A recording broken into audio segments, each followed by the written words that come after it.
नया नियम मत्ती रचित सुसमाचार इसका 17वां अध्याय पहले वचन से अंतिम वचन तक हम सुनेंगे।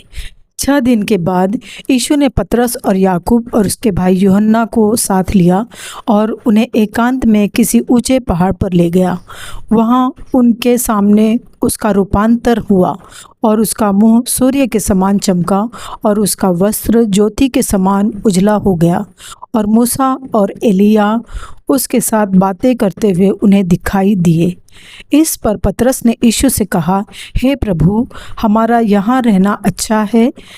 यदि तेरी इच्छा हो तो मैं यहाँ 3 मंडप बनाऊं, एक तेरे लिए, एक मूसा के लिए और एक एलिय्याह के लिए।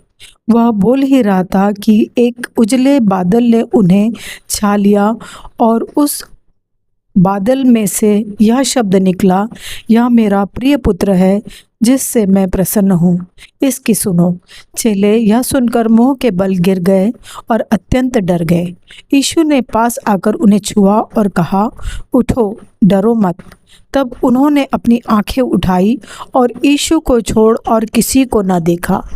जब वे पहाड़ से उतर रहे थे तब यीशु ने उन्हें यह आज्ञा दी, जब तक मनुष्य का पुत्र मरे हुओं में से न जी उठे तब तक जो कुछ तुमने देखा है किसी से न कहना।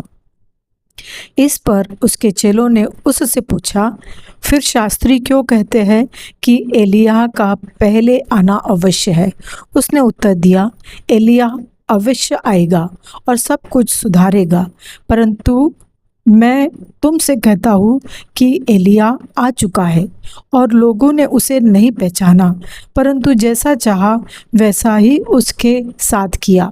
इसी रीति से मनुष्य का पुत्र भी उनके हाथ से दुख उठाएगा। तब चेलों ने समझा कि उसने हमसे यूहन्ना बपतिस्मा देने वाले के विषय में कहा है।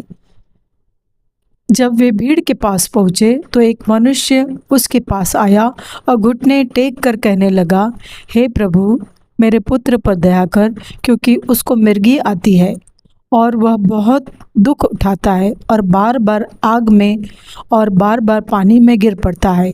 मैं उसको तेरे चेलों के पास लाया था पर वे उसे अच्छा नहीं कर सके।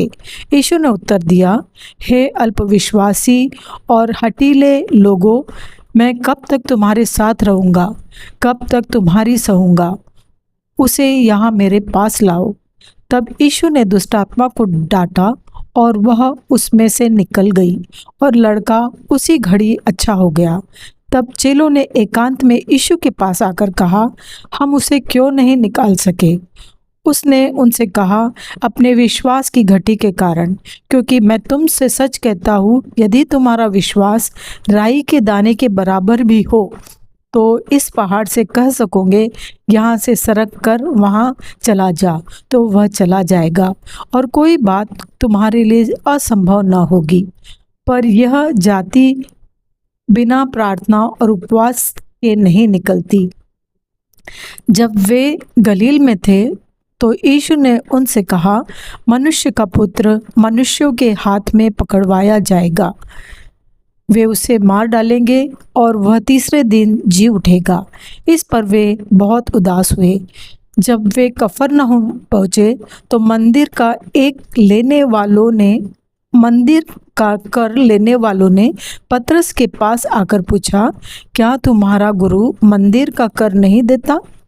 उसने कहा, हाँ देता है।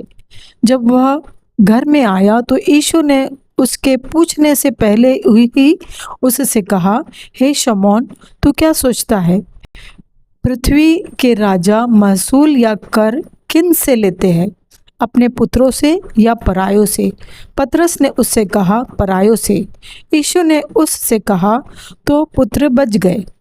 तो भी इसलिए कि हम उन्हें ठोकर न खिलाए, तो झील के किनारे जाकर बंसी डाल और जो मछली पहले निकले उसे ले।